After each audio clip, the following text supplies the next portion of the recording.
Nalagi demul ko pala kuata po tiba ko na wadi pra. Demul ko ti tananya yu do ta ko sor khana ye chi le phet nak rok isra awe post lo wada. No. Awe pa pla to wada te wada le kong kamlang KNLA ดอ PDF ซุ่มโจมตีขบวนรถทหารบนเส้นทางย่างกุ้ง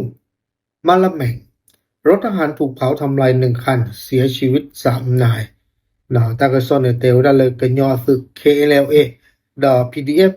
อุกขข่าวดาไปยอสึกบอดกาเลยเกลเตวดาเลยเวรกู้ดอมอลเมียมอดกาในบาตาด้วยอูท่อกิวดาตะคู่บาตาด้วยอูท่อวดาตะคู่ดอไปยอสึกในฟิวดัสเซอร์แต่ว่าเมื่อช่วงเช้าวันที่25 กรกฎาค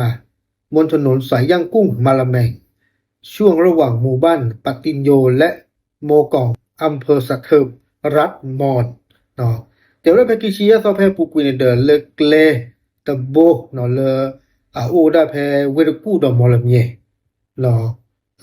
ตาเนี่ยเพตะวอลเพลเบอร์เจแล้วโกดาปติญโยดอโมกองเลอำเภอในสัตเทิมเล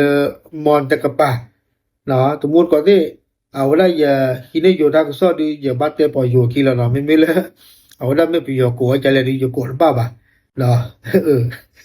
แต่ว่าเรากองกำลังผสมฝ่ายต่อต้าน KNLA และ PDF ได้รับข้อมูลล่วงหน้าเกี่ยวกับการเคลื่อนขบวนของกองทัพเมียนมาจึงวางกำลังซุ่มโจมตีด้วยทุ่นระเบิดและอาวุธปืนต่อต้านส่วนในแต่ก็ได้เลยกันยอฝึกดอ PDF ฝึกในเดอป่า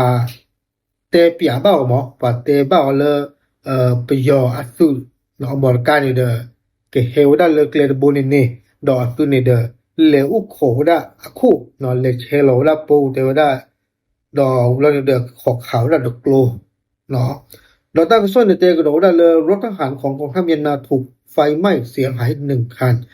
ไปยอฝึกอมรการในเดอฟูว่าได้ตะคู่ส่งผลให้กำลังพลฝ่ายกองทัพเสียชีวิต3 นาย